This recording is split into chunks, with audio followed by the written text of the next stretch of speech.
Overnight, Russia has launched possibly one of the largest missile and drone barrages of the entire war, certainly the worst in many, many months, that struck a number of really critical targets throughout the entire country of Ukraine. And in response, you have Zelensky continuing to be defiant. And as we see how this drone strike and how the impact of these, because a great many of them actually found their targets and actually struck what they were shooting at. What you're seeing right there was actually in Kiev city itself at one of the big energy and electricity production facilities. So that's one of the, appeared to be one of the primary targets of this entire operation, is to continue to cripple the Ukraine ability to support their war and even support their civilian infrastructure in terms of electricity and soon going to be heat when we get into the cold season, what's all coming. To try and help us break down the significance of this and where this war is going, we have back with us Matthew Hoh, former State Department official, former combat Marine, and just a really intelligent, great guy. Matt, welcome back to the show. Hi, Danny. Thanks. Nice to be back with you. Always great to have you on here because you always have some great insights.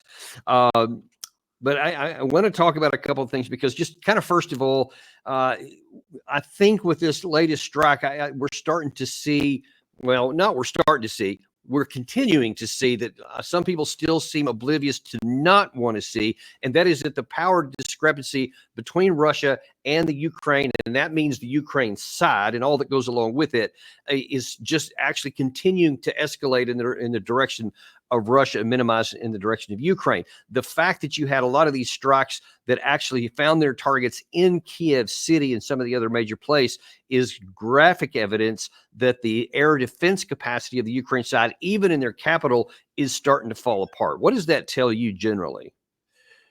I think what you've seen is just we're seeing the consequences of one bad decision by the U.S., NATO, Ukraine after another, in terms of bringing upon an unbearable and, as you said, unending plight on the Ukrainian people. The idea of which, of course, is I think there are many in Kyiv, many in London, Brussels, and in D.C. who are not opposed to these attacks on civilian infrastructure in Ukraine by the Russians, because this is what they can then use to say, look how bad the Russians are. Look how evil they are. This is why we need to send the Ukrainians more weapons, more money. This is why we have to put our own troops into Ukraine, right? So there's, of course, that's an incredibly cynical thing to say, but look who I'm talking about. You know, I'm talking about London, Washington, Brussels, Kyiv. So of course they think this way. This, I say, it's the consequences of Ukrainian and NATO choices, because remember, in the first 6 months of this war, you didn't have these types of strikes on energy infrastructure, on critical civilian infrastructure, like you have seen since October of 2022. And what, of course, happened. And Matt, if I can just point out, as you're talking there, this graphic that Gary's showing there, just see these are cruise missiles that are coming in really slow. None of them are intercepted. Yeah. This is in Kiev city.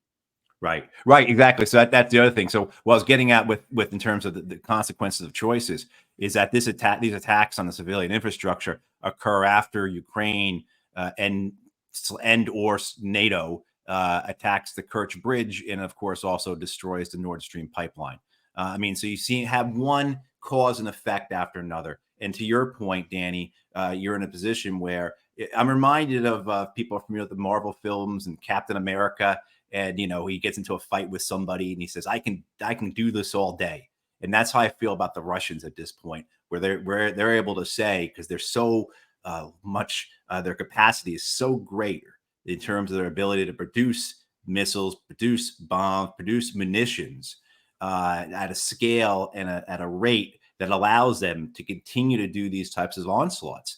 I mean, yes, what we saw over the past day was the largest Russian assault, using drones and bombs and missiles in a couple of months. But we also have to remember that just because that was the largest, but daily there are these types of strikes. I mean, and particularly on the tactical and operational level as well, the ability of the Russians just to pound the Ukrainians with their air force using, what are called glide bombs. So dropping these huge bombs, 2,000 pound, 3,000 pound bombs from 40 miles away or so. Yeah. I mean, and they seem to have an unlimited supply of those. I mean, so it really is this question when you've put yourself into a war of attrition Now, the choices that the Ukrainians are making, in that NATO and the United States is in their backers are really help propel them along in those choices, or to continue to double down. This idea at some point the Russians will run out, at some point the Russians will collapse, or it's just a question of we just have to provide more, or it gets to the point where we're just going to get the right stuff. And then it'll escalate to the point that the Americans will have to come in, NATO will have to come in.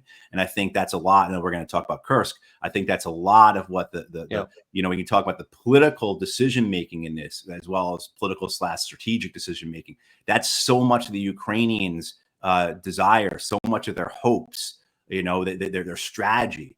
It's a strategy of hope that the United States and NATO will eventually come into this and save them. So they're going to do everything they can to ratchet it up to that point, including doing things that allow the Russians to be portrayed as evil, as barbaric, as causing great harm to the civilians. And how could you not intervene, right? So the idea is that, we've seen this before. If people go back almost 30 years now, right? When the United States and NATO intervene in Yugoslavia, what's the precipitating factor? A mortar shell hits a marketplace, kills 100 people, and we have to go in. How can the world stand by? And that's essentially what the strategy, or the strategy of hope that Ukraine has, I think really is this idea of how do we make it so that the U.S. and the West are propelled into this war. And they're having some success with that. Yeah. Now I'm gonna show you actually a pretty graphic demonstration of exactly what you're talking about in terms of the messaging from Zelensky. But before I get to that one, there's another one that I think is really interesting, because this is going to inadvertently show the additional compounding effects of our bad strategy elsewhere in the world. And you're going to hear him in just a second talk about something that happened in the Middle East and why can't it happen here. And one of the things that I think may be playing out, especially with this Kursk incursion, which we will talk about in a second, is that Zelensky is looking over to the Middle East and he's seeing our engagements with Netanyahu and how Netanyahu's basically calling the shots and doing whatever it seems that he wants to do, whether we are aware of it or whether we approve of it or not, and then putting us in a position where we have to respond to it. So now watch what he says here about referring to that, and then we'll talk about it on the backside. Сьогодні були у них мішені на Волині, на Львівщині, на Франківщині, Вінницька область, Хмельницька, наша Тернопільщина, в різних наших регіонах України ми змогли би зробити значно більше для захисту життя, якби авіація наших європейських сусідів працювала разом з нашими F-16 і разом з нашою ППО. Якщо така єдність, очевидно, ефективно спрацювала на Близькому Сході, це повинно працювати і в Європі. Всюди життя має однакову цінність. So now what he's referring there, in case anybody missed it, is back in, I think it was April or whenever it was, that Iran attacked Israel in response to the embassy complex that Israel destroyed in Syria, the Iranian embassy up there, and then Iran responded to that, and then as to join in with them, basically the U.S. Air Force was loaned out to Tel Aviv, and so that they would be able to use them. We ended up shooting down like 70 of the things, and so he's saying, "Hey man, it worked out good there," and that the French were also in the Jordanians as well. So he's like, "Hey man, cool, that worked then. How about giving us some love? So I want y'all to fight my air war for us." I mean, that's what he's actually saying. Right. And this weekend we saw it with those Israeli strikes into Lebanon, very clearly stated U.S. Reconnaissance and intelligence and surveillance assets, whether it was aircraft or satellites or drones or whatever, were utilized in helping the Israelis target Hezbollah positions. I mean, so it's clear that we do that. And of course, if you're Zelensky looking at this, you say, why can't I have this? And one of the things, Danny, we've talked to us before about what we think, particularly in the Middle East, this genocide in Gaza, this crisis will precipitate. What's going to come about 5 years from now, 10 years from now, whatever. Some of those things we've talked about before. This idea, as we're seeing these nations, kind of what Zelensky's saying, we have to band together, we have to unify, right, and we have to work together to stand up to the American empire and its proxies. The other one, of course, is Israel has a nuclear weapon. We don't. Right. I mean, Ukraine is essentially in the same category as that. And you hear that discussion around and around. Oh, if Ukraine had only not giving up its nuclear weapons in 1994, whenever, this would have never happened, right? It's this idea that we're going to see further nuclear proliferation. And the third one that particularly pertains to Americans is this idea of, look how successful the Israeli lobby is. And so if you're the Ukrainians, if you're anybody, you know, you have to be looking at this and saying, we have to emulate that. Look, it's not that easy to bribe the American system, to game the American political system, to control it. It's built that way. It's a system of legalized bribery. So in order for us to get what we need from the United States, we have to emulate the Israelis and how they do things. You know, and that's essentially, I think, what Zelensky's talking about here is making it to the point that it's impossible for there to be any other political choice for the Americans but to support, you know, these proxies, these clients, these vassals, you know, whatever you want to call them.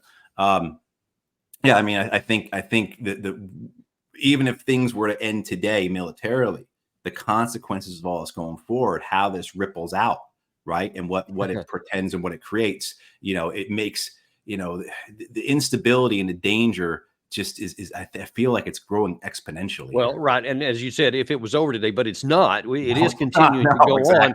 And so here's Zelensky demonstrating what you said just a second ago and a little bit more about, of course, it's basically Hitler without the mustache with Vladimir Putin. So, yeah, so you should do it. More than that, now he's going to talk about that, but then in the rest of this clip, he's going to talk about basically how it's your fault that we're not winning here, and get on the damn plane and let's get this done. Watch this. Не зраджує, це хвора істота, всім вже давно зрозуміло, але так само зрозуміло він може робити тільки те, що світ йому дозволяє робити. Слабкість, недостатність рішень у відповідь живить терор. І кожен лідер, кожен наш партнер знає, які сильні рішення потрібні, щоб всю цю війну припинити і припинити справедливо. Не може бути в Україні обмежень в далекобійності, коли у терористів немає таких обмежень.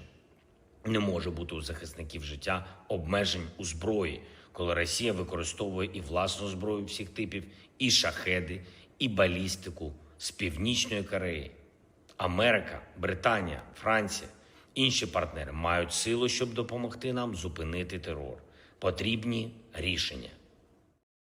So let's be clear here. What he's saying is, come join us, go to war with Russia for me, for my country. So you should risk nuclear war on our behalf.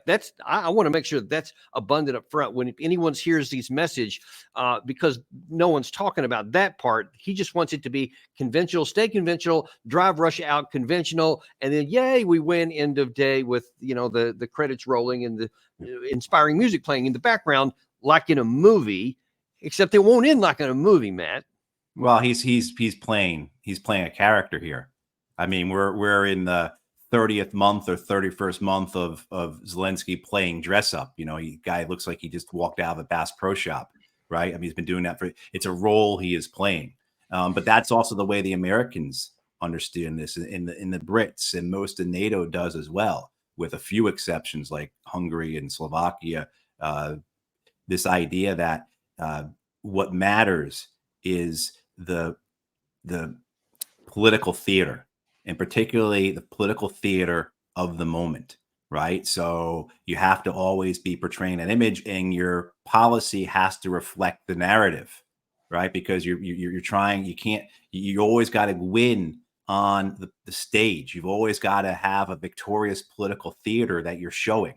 But there's also there's a longer play at this as well. I don't want to make it seem as if this is only about it's not even the 24-hour news cycle anymore. It's about the 15-minute news cycle probably. But this idea is a longer play here, and you hinted at that, Danny, as well. And this idea that it's already this betrayal, this story of a betrayal has already been set up. It's been set up for a while. It's been called out for a while. But you're really starting to see it ratcheted up. I've seen it probably 3 or 4 times in Politico this month. Some really important stories out of Political. They don't make you feel good, but they really expose the thinking behind those who are driving this war. Political is probably one of the most pro-Ukraine war publications, in the U.S. It's an international outlet, really. But this idea that Joe Biden has a legacy, and his legacy and this is what's coming from members of the American Congress. His legacy can either be one of standing up for democracy and defeating the dictator Putin, or one of betrayal, right? And does he want his legacy to be that he didn't give Ukraine the weapons they needed to win this war? In just a couple of days, I screenshotted it. Hang on one second. Open my phone. Political article from August 23rd. And not to jump ahead of where you want to go here, Danny, but we're talking about Kursk. I know you want to do that, but Ukraine uses this is the headline. Ukraine uses Kursk success to press Biden on lifting weapons restrictions.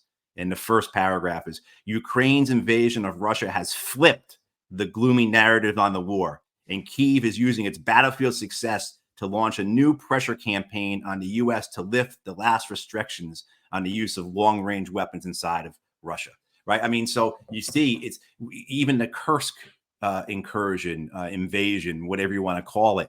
It was a political stunt. That's how, I mean, there's operational significance to it. There's, of course, you start wondering where you pull apart the politics and the political and the strategic. But to me, essentially, it was a political stunt done. Oh, hey, good job, Gary. We didn't even coordinate that. But to do, to do exactly this, to get this type of narrative out there, to get these headlines out there about how Ukraine is now winning the war. And of course, what did you see happen, within days of this invasion of Russia by Ukraine? But you had the two biggest pro-Ukraine war hawks in the U.S. Senate, if not in all of Washington, D.C., Lindsey Graham and Richard Blumenthal in Kyiv, and Graham saying, this is why we need to get funding again for Ukraine, right? Kicking it off the FY25 appropriations for Ukraine. So, basically saying this is why we need to send another 60 or 70 or $80 billion to Ukraine. And we need to get that done in December, which is when the budget's supposed to be done. Right. So, I mean, you could see how this is just one big political theater, act of political theater, in order to continue to propel the war along. And there are those who want this war to go on for a variety of reasons. But the one thing it all comes back to is that they're all okay with the Ukrainian people being sacrificed for their purposes, whether it's imperial megalomania, whether it's commercial greed, whether it's the greed of the military-industrial complex, whether it's political desire, whether it's because Zelensky is playing the greatest role of the century, right? I mean, all those things, but the reality is that the Ukrainian people are being used as pawns for that. Yeah, and I do want to go there now. You were talking about the Kursk area and how it's political theater. I want to try and explain a little bit why that is. So this is the map of the war. This is where primarily most of the fighting has been in this roughly 600-kilometer or 600-mile front line for most of the past 2 years or even more than that. And then here recently, we had a little bit open up in the northern part of Kharkiv with the Russians, where they came in and had an interdiction, but didn't go very far, and then just kind of stayed there with a static situation. And then you had the Ukraine side open up here in the Kursk region. Now, just so you understand what you're looking at here, the pink area is where Russian forces are. They have basically cordoned off this area right here. The Ukraine side, all this blue area, this is the border. So they have penetrated this far up into the border, and you see a number of fingers that have kind of gone off up in there. Some of these are now starting to get peeled off, but here's what you see. That in these areas here, this has not much changed in like the last 7, 8, 10 days. Mm-hmm. By the time at first Russia was completely caught off guard, Ukraine mounted a number of troops in the area that under the guise of defending if Russia attacked in Sumy, and instead they used them to attack here where Russia was not prepared. So of course it's kind of a wide open area. There's no military bases here. It's just a bunch of villages. So it was the least defended and the least obstacles to going up forward. So they've done. Well, now here's the problem. This is a nation of 140 million people that's as vast as 12 time zones and, all the vastness of Russia with all of their industrial capacity. You can't send about 10, 20,000 people and invade Russia and think that you're going to be able to pull that off and stay there. You're either going to have to basically treat it as a raid and then withdraw, or you're going to have to do what it appears they're doing now, send more reinforcements in so that you can keep these fingers, which are incredibly difficult to defend against. And Matt, I wonder if you could, first of all, while we got this map up here, if you could talk about the military difficulty for the Ukraine side in this environment. Well, exactly that. I think the primary, the first aspect was what you just spoke about, Danny, is this idea of resupply, of getting your forces the things they need to not just continue to fight, but to continue to live. I mean, so this idea that maybe these 10,000 troops that were sent in there, this was the plan all along, and that they were basically going to turn into some type of guerrilla force and just be a thorn in the side of Russia, and they're going to live off the land, and et cetera, et cetera. But that doesn't work so well in practice, in particular when you're talking about wanting to have any type of operational or strategic effect on the Russians. You have to make it so that they have to respond. I mean, what has surprised most people in these last 3 weeks is by the limit of Russia's response. How cavalierly, how nonchalantly the Russians have taken this. I think most of us were saying, well, the Russians are just going to smash this right away and drive the Ukrainians across. They have to. That was my thoughts on this. I know others shared the same, that there's no way the Russians can allow the Ukrainians to occupy 1 inch of land. Well, now this incursion occurred on August 6th. We're getting close to a month's time. Right. And the Russians seem as if they're okay with just keeping these guys trapped here.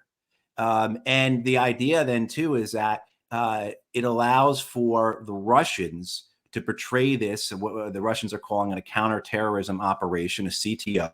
So they're portraying it. They're splitting it off in their messaging from the rest of the war.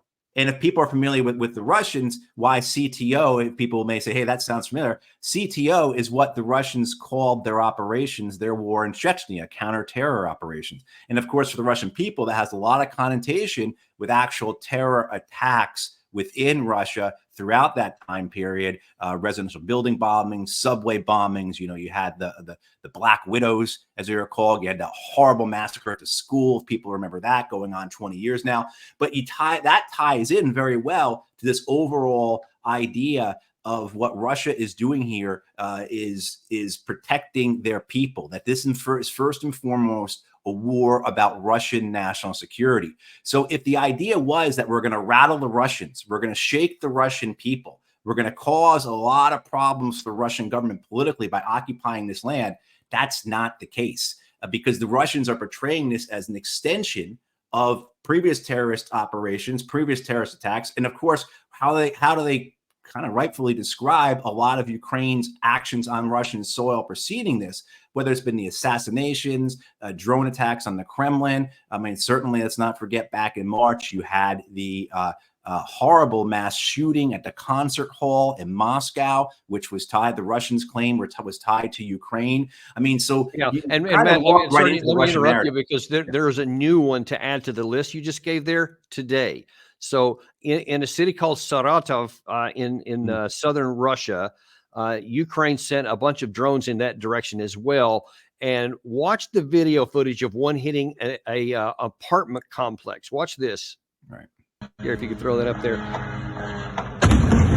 What image does that line up in your mind? Gosh, takes me back almost 23 years, right? Yeah, something like that. Yeah. And there's another angle. Watch this one, Gary. If you can throw that other one up there. No, not that one. The other angle of the building, because it shows a little bit more. Yeah, you have that other video, Gary, the different one. Okay, well, I guess maybe we don't have that other one, but there was one that showed it. Here we go. Look at that. Watch this. It flies in. Bam. You actually see it on the front side. That, folks, is an apartment complex. It's not a military industrial capacity. It's not a defense industry. It's certainly not a military target. It's an apartment complex. And so what do you think that that's going to do in the Russian media when they see that a very pinpoint strike from Ukraine hit an apartment building? I mean, that just feeds the narrative. It doesn't. I think, Matt, that some have this fantasy that these kinds of strikes, the incursion into Kursk, these kinds of things are going to make the Russian people go, "Oh shoot, man! I didn't know that the war was going to cost anything. I'm going to now be mad at Vladimir Putin, tell him to end it." Do you think that's very likely? No, I mean, and I think there are probably some within Ukraine and within NATO who are foolish about that, who just haven't read their history. You read any historical study of air campaigns, and it says the same thing. Air campaigns do not affect the morale of the bombed. What they tend to do is actually improve the morale. It tends to unite people. It tends to hardens them. Right, exactly, and so that's what you're doing. So these types of campaigns, again, there's some fools in Ukraine and in NATO who believe that that's what's going to happen, but you also have this idea that we have to do it for the audience. You're right. We're showing we're taking it to the enemy. We're giving it to them as good as we're getting it, but also to portraying. You're following the narrative. This is the most important thing. You're following the narrative. This narrative that goes back 2.5 years now, right? It even predates it. There's the idea that the purpose of this war in Ukraine is to cause such stress, cause such distress to Russia, its population, its economy, within its political ranks, that we're going to get regime change. It's going to collapse from the inside because of this war. And this type of thing, it feeds the minds of those who are in DC and in London and Brussels that, yes, this will rattle them and this will cause tension. It'll cause friction, and people will rise up and they'll overthrow Vladimir Putin. And I mean, it's complete nonsense. I mean, but this is what sustains them. This is what, and some of them are dumb enough to believe it, and others who just want to see the war going on, again, for reasons I described before, personal and institutional. This is something to latch onto. Look, here's one of the things. So probably related to that, what they want the feeling in Russia to be. Again, this is, I think you called it a strategy of hope at the middle. Maybe it would be cool if this happened, detached from whether it's even reasonable or possible, but that is. And so the statement was by some, especially Zelensky himself, and definitely Yermak early, said this is to give the Ukraine side good leveraging for negotiation, so if they can get a good negotiating position out of it. And in fact, one of the members of parliament for Ukraine said exactly that. Watch this. What are your thoughts, at least on the process of potential peace talks? Do you believe that this will happen towards the end of the year? Well, it's not just, some sort of a fetish that we need to sit and talk to Russia. We're not discussing this plan that Russia put on the table, basically, asking for capitulation of Ukraine. It cannot be the case. Right. So it's very important that Prime Minister Modi said that we need to respect UN Charter. And UN Charter clearly says that it's against the rules when one country invades another and is changing the borders of other country, is annexing territory and basically ruining the world order that was made after the Second World War. So if we stay on this basis, the negotiations should be on the just terms. So, yeah, it would be cool if we had just terms and we could get the terms we want, even though we're on the military losing side. But then if anyone had any doubt, and you don't, because any logical person wouldn't, but if they did, let's see what the Russian side said about that very idea of negotiations. Кто с ними после этого вообще будет договариваться? После тех бесчинств, того террора, который они устраивают в отношении мирных жителей, гражданского населения, гражданской инфраструктуры и мирных объектов.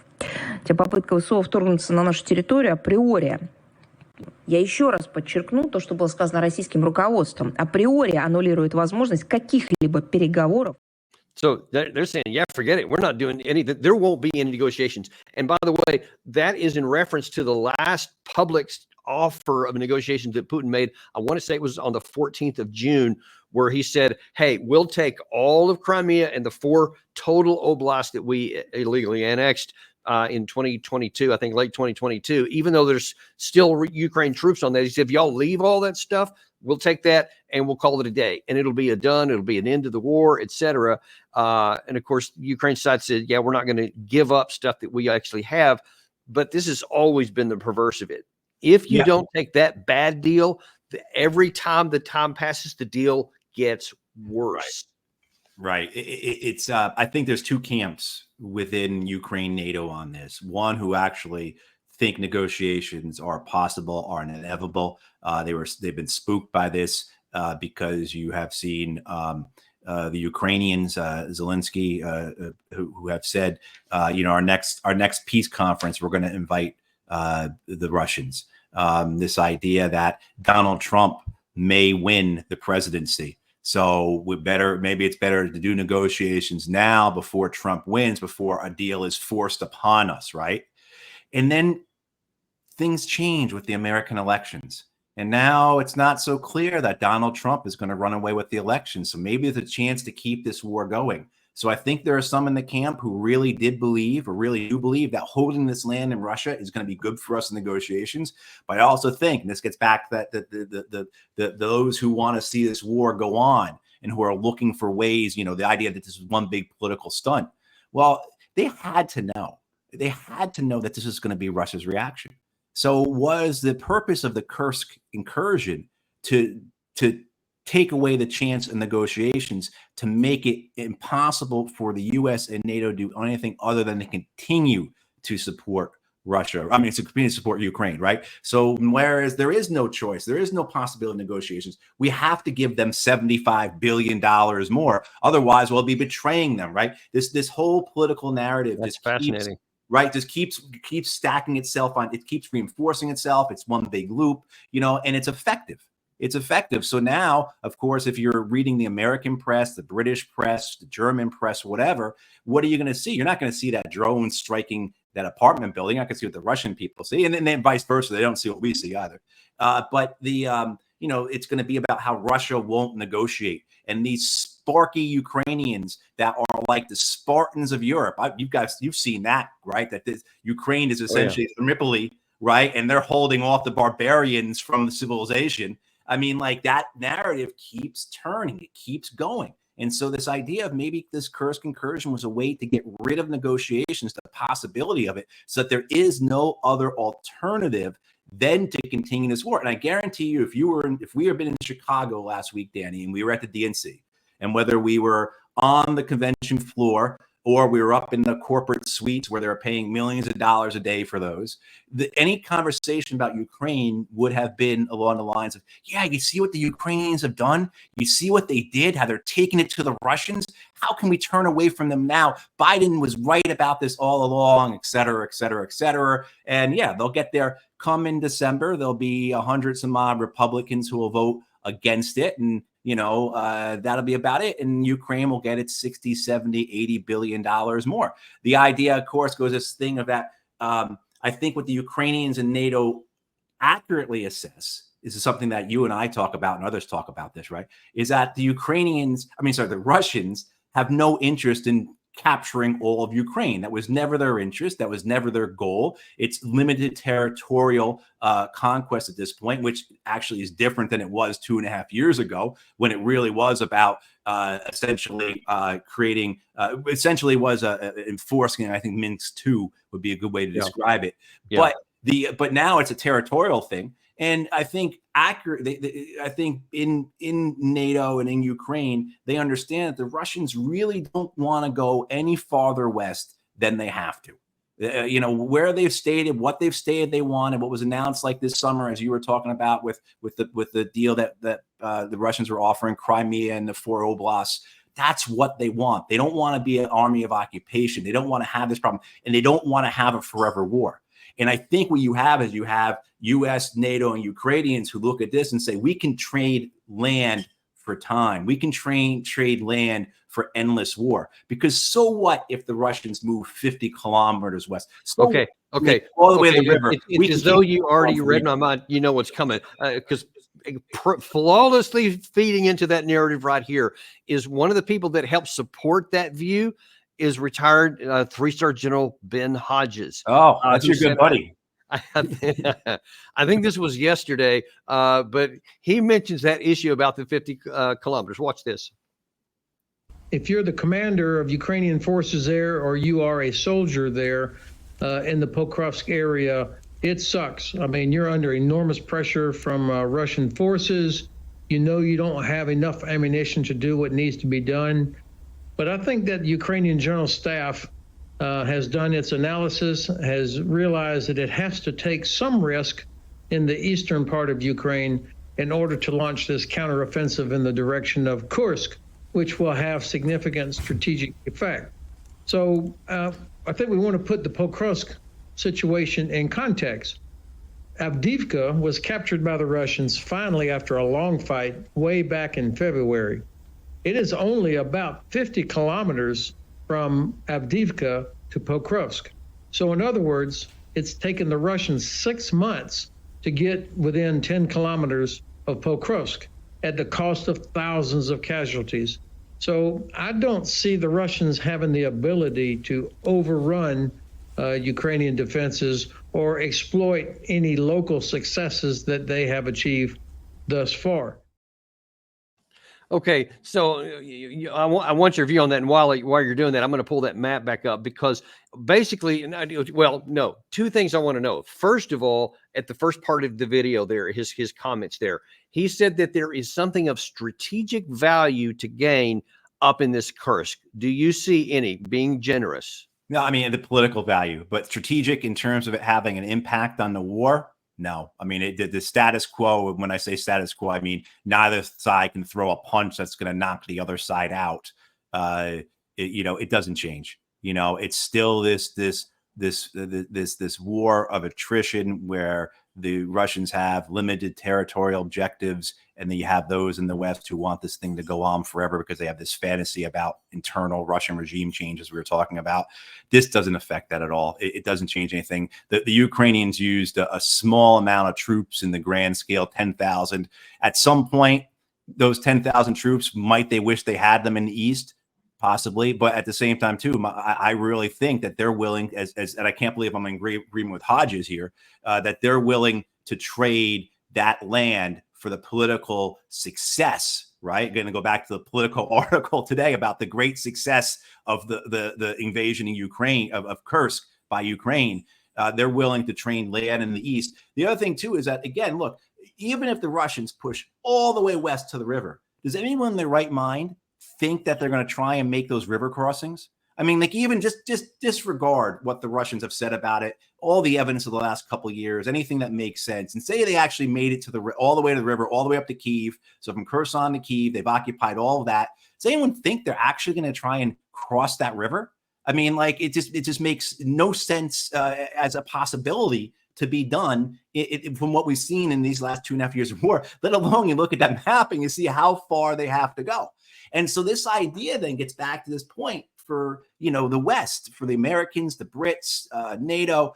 This is a purpose. It wasn't so long ago, Danny, that there are very serious conversations about, like, does NATO have a purpose any longer? And this gives a purpose, because now Eastern Ukraine forms the basis for a crusade, right? This gives NATO meaning, right? I mean, the Donetsk is the new Jerusalem, if you will, right? It has to be retaken. And so now you're looking at, potentially an endless war like we saw in Afghanistan or some other place where it just keeps going on. Well, but here's what mitigates against that, though, in my view. So you saw Zakharovia there say that now there's no more negotiation. We're not even talking. What was on the table is now off the table. And many of the Russian military leaders, and it remains to be seen how much there is to this, but they said, now then we're going to go all the way down, and we're going to eventually, however long it takes, take Odessa, take Kharkiv, and at least invest Kiev, which is certainly possible, because here's the big risk. By having this forever war, Ukraine doesn't have forever troops. They keep dying in large numbers. Yeah. And especially if there's a breakthrough down there in the Pokrovsk area I just highlighted a second ago, there could be a roll-up of this. And so we haven't seen any big movements really since the opening, like 2 or 3 weeks of the war. That's not to say that they can't also come if there's a break. And that's one of my big worries, that they're rolling the dice and gambling with the lives of all of these Ukrainian people. We have to remember too, what were the Americans, what were the Brits saying 2.5 years ago when Russia invaded? There, this came from former Secretary of State Hillary Clinton was one of them who was saying this. Oh, this is great. We've got them exactly where we want them. We're going to do to them like we did to them in Afghanistan in the 80s. Right. When all of Washington and London was a flutter with this idea that the Russians were going to conquer the whole country in a week or whatever they were saying, this idea was that they're playing right into our hands. We're going to suck them into this occupation. And then there's going to be partisan and guerrilla warfare. Yeah, I do remember just that like part. we trained our Green Berets for decades to do in Europe. That's the whole purpose, of the establishment of special forces, was this idea we're going to drop these guys behind the lines in Europe after the Soviets conquered it and everything. I mean, so you've got this generational madness that gets passed down among the officers of the empire, that this is the way things need to proceed. These are our plans. This is what we think we need to do to achieve results. So this idea that for the West, and I think even for many of those in Ukrainian leadership, because they have no problem sacrificing their people these last 2.5 years, absolutely none. So the idea is you expend all of your manpower, and then what happens then? Your assumption is that the Russians are not going to go farther west than a certain point, and now you've got a frozen conflict.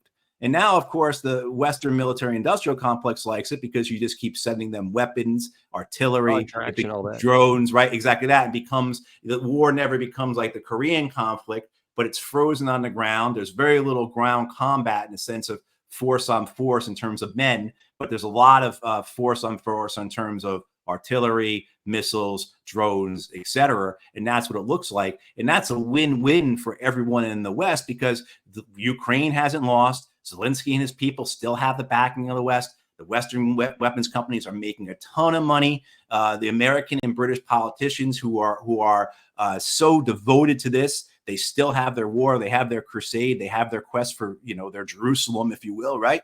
I mean, so you can see how the madness of this, where this could head to.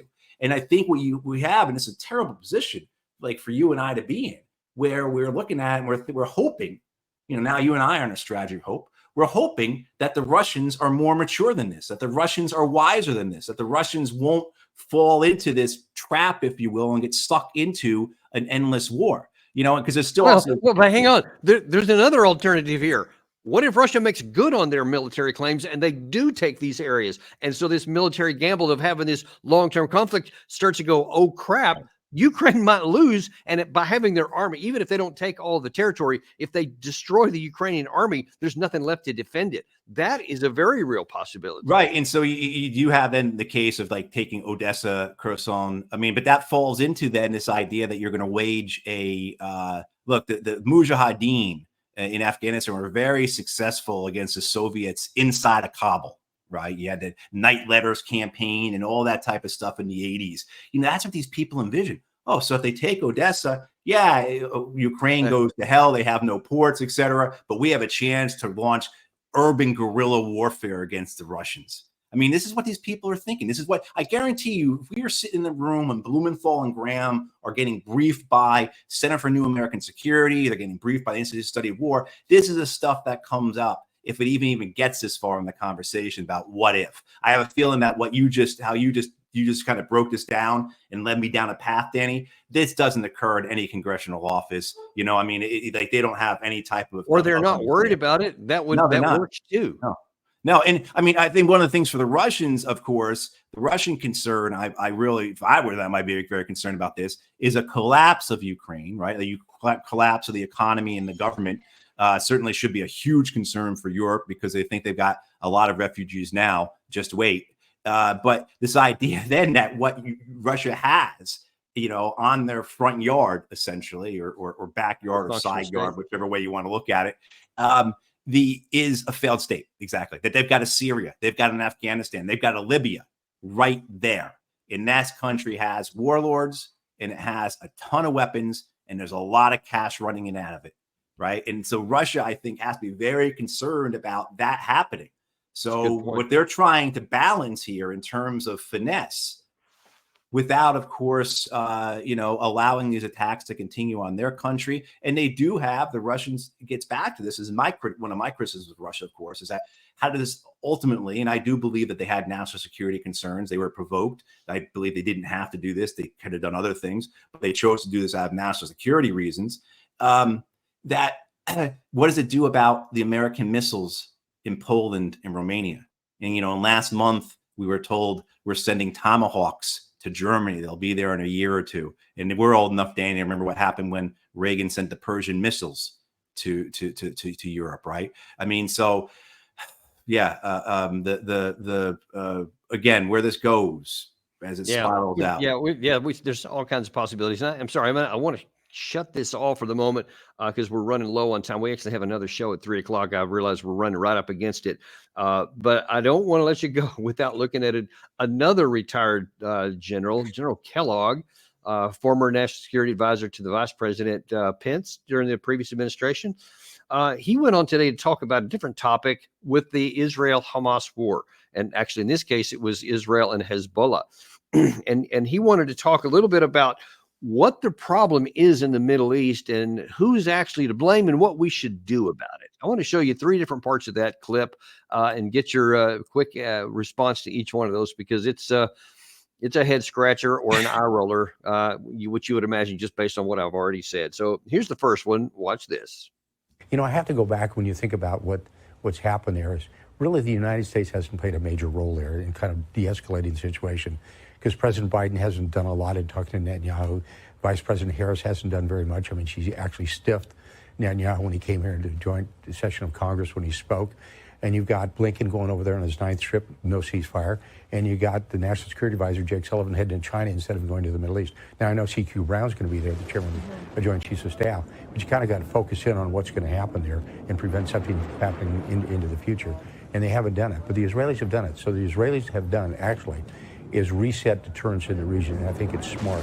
And I think it's put Hezbollah on their back foot. And it's clearly put the Iranians on their back foot, that they haven't done anything at all. So first of all, has what Israel did last night with the strike into Hezbollah in Lebanon, did that put Iran on its back foot? And are they now going to rethink whether they should retaliate for what happened in their capital? No, absolutely not. I mean, this idea that somehow, first of all, this idea that it was, as you heard American commentators, this preemptive strike that stopped Hezbollah. Hezbollah launched like 350 Katyusha rockets and a whole bunch of drones, some of which might have hit Israel's the equivalent of their NSA.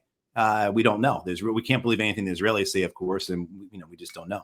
But yeah, this idea that this has reestablished deterrence and somehow this is going to cause the Iranians to back off, it's just madness. And then it's as untrue as this idea that somehow Biden hasn't done enough to support Israel, which is basically what Kellogg was alluding to there, which is funny because it comes on the same day that we saw figures coming out of Israel through the Times of Israel that say that there have been more than 500 747 and C-17 flights of munitions, equipment, supplies, and 107 ships. You guys know how big a ship is? And actually it comes out to the Times of Israel report that since October 7th, the U.S. has sent 50,000 tons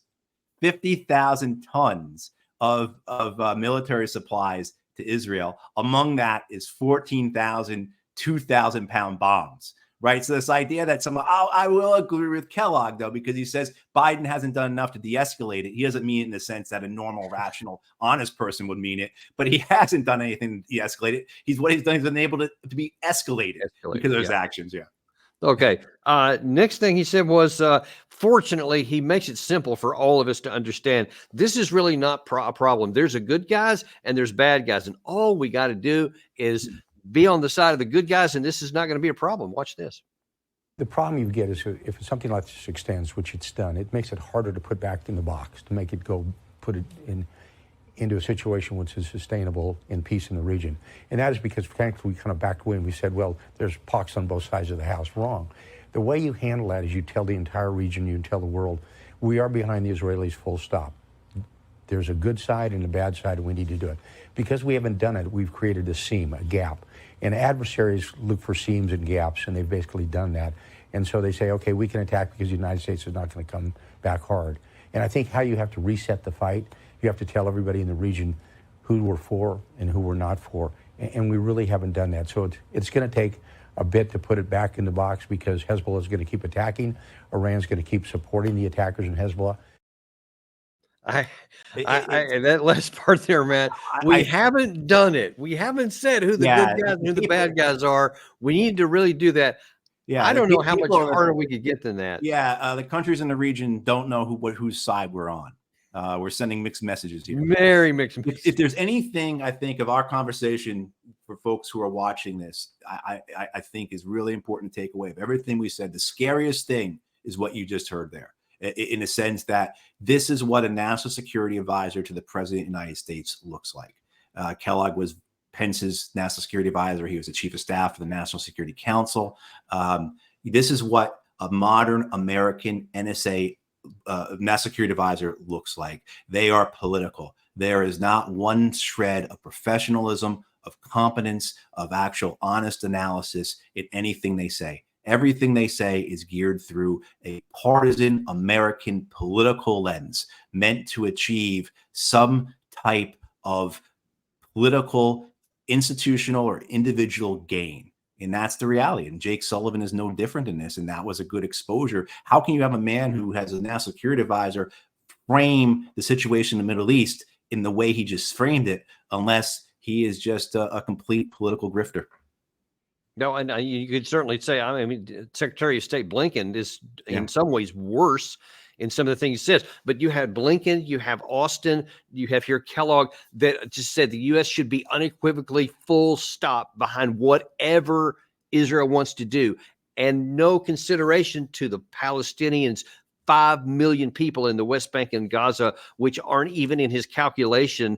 And that's why when he says good guys, bad guys, he eliminates them as even an entity.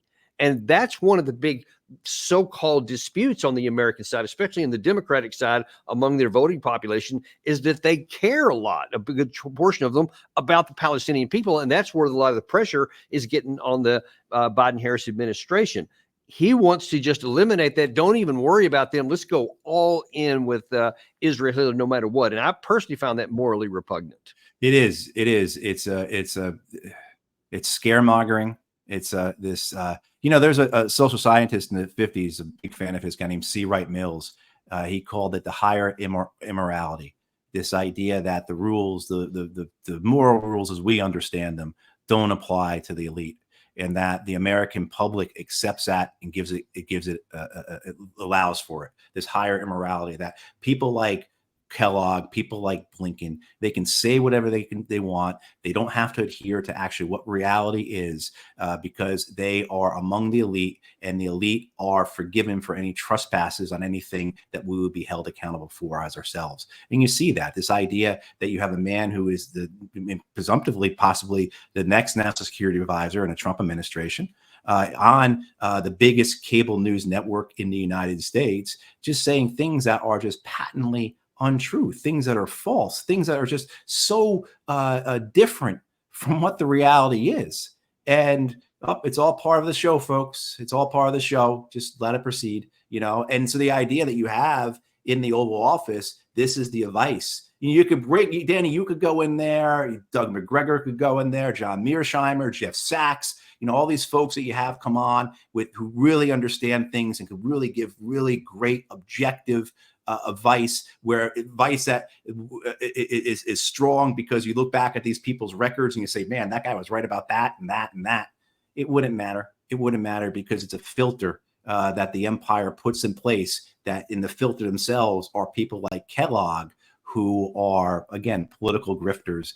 He was a 3-star general at one point, but I bet anything he sucked. I mean, like I got to say, and it was all about himself, all about climbing the career ladder, those kind of things. I know he's decorated in Vietnam, he's special forces in Cambodia. I know all that, but still, you look at this and you say, how could someone say something so completely divorced from reality? Okay, and here's the problem. That's been a good assessment thus up to this point. What I'm about to play takes it to a whole new level of disconnected from reality. Watch this. I think the Hamas fight is virtually over. I think Israelis has kind of solve that problem. Look, when the leader of Hamas has said, if we have peace discussions and we have a ceasefire, I want to make sure that I'm not a target. Sinwar, nope. You started that fight. You're at risk right now. But I think that fight is virtually over now. The Israelis can pivot to Hezbollah. So good news, man. The Hamas war is effectively over. Yeah. What planet is he on? What is he talking about? That thing is not even close to being over. Right. And I think he honestly does believe that it started on October 7th. He makes that comment there. Hey, Yeah. I think he honestly, in his mind, there is no pretext to this. There is no antecedent or anything. This all started, history started October 7th. And I think there are people, believe it or not, because I know the folks who watch this aren't like that.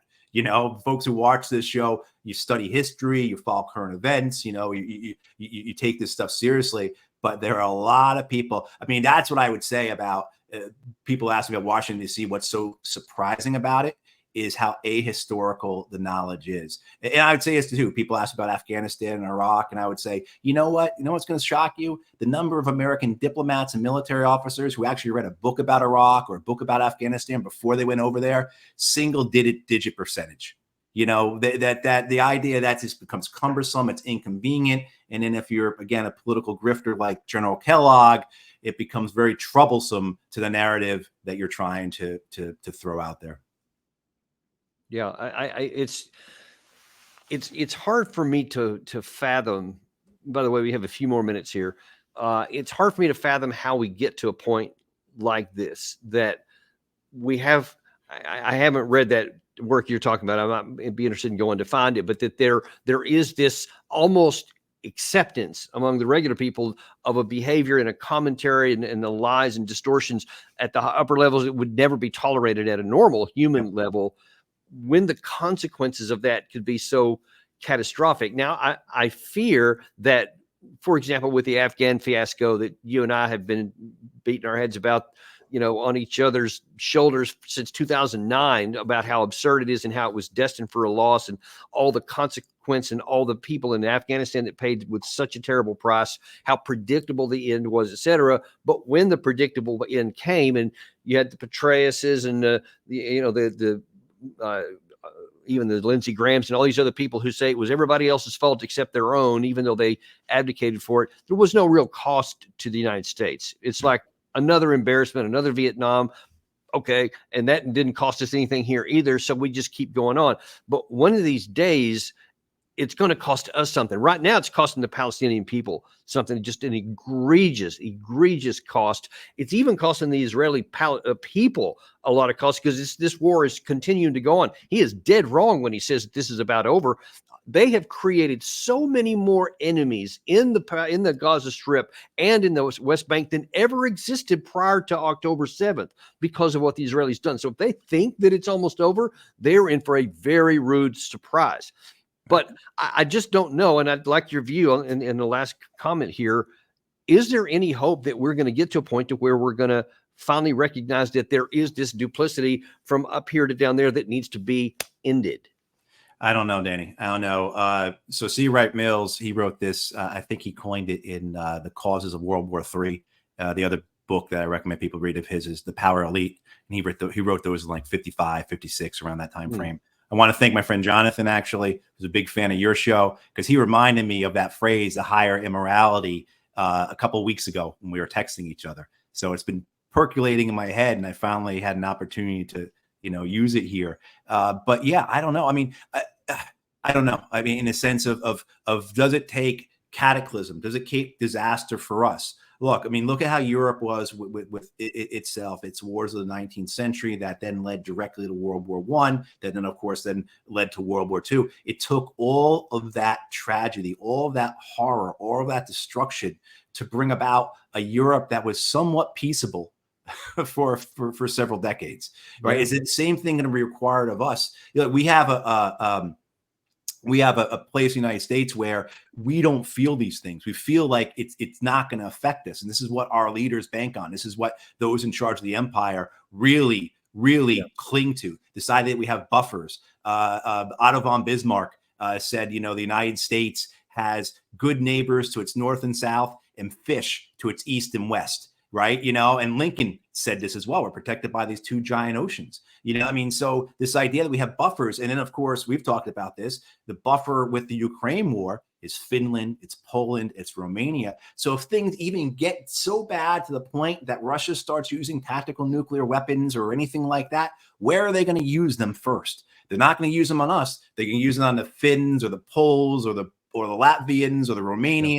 And at that point, then we can turn the dial down. Then we can de-escalate because they're our buffer. And I wish the Europeans understood that more, that you are our buffer.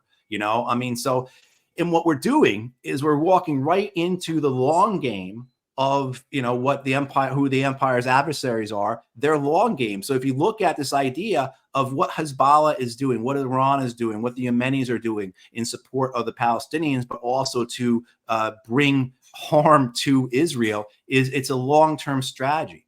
Israel is bleeding out right now. Their economy is just every day it's hemorrhaging. Their tourism is shut down, right? I mean, foreign investment is dried up. Domestic investment is being shipped out. One of their ports, one of their 4 decent ports is completely closed off. I mean, like just on and on we could go. They got 200,000 internal refugees in a population of 8 million. You've got several 100,000 reservists called up in a population of 8 million. I mean, you've had 40,000 Israeli businesses go out of business since October 7th. Oh, wow. I didn't know that. Yeah, I mean, the numbers are, and then you look at what's happening on the political side, right? You look at what's happening there, and you look at, okay, why should Iran launch a huge attack right now? Why should Hezbollah send anything more than 300 Katyusha rockets over the border? They don't need to.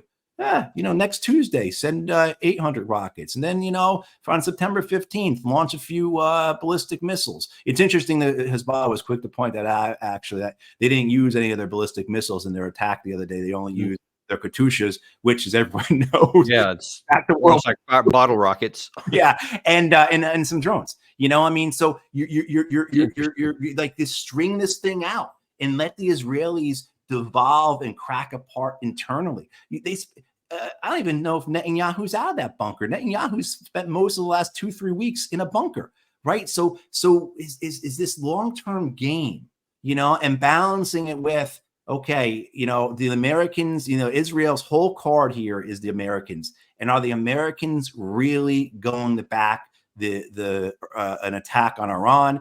And are the Israelis really stupid enough to invade Lebanon for the 3rd time in 40 months? And even if they did, what would be the consequences then for them? Because you saw how disastrous both those things were. Yep. So, I mean, like, I think, you look at that and you say, God, our political leadership, it's just, it doesn't just not care about its own people, but it's grossly inept. I mean, completely inept. Well, we'll leave it there for right now because that pretty well puts a bow on it. I couldn't improve on anything you just said. So appreciate you coming on and providing such clarity to this as you always do. And we're going to continue to track it, especially as events continue to happen in both the Middle East as well as in Europe. And we'll bring it to you as it comes live and look forward to having you back on very soon. Right. And thanks, Danny. And my best to you and your family, especially to your mom during this time. So, my best to you all. I appreciate you saying that. I really do. And I know my mom does as well. Thank you very much. And we appreciate you guys coming on today.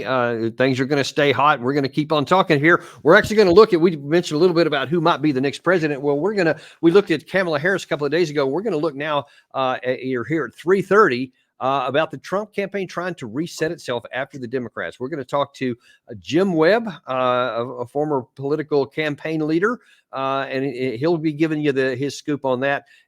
Come back at 3:30. We'll be looking forward to seeing you then. Thanks very much, and we'll see you at Daniel Davis Deep Dive.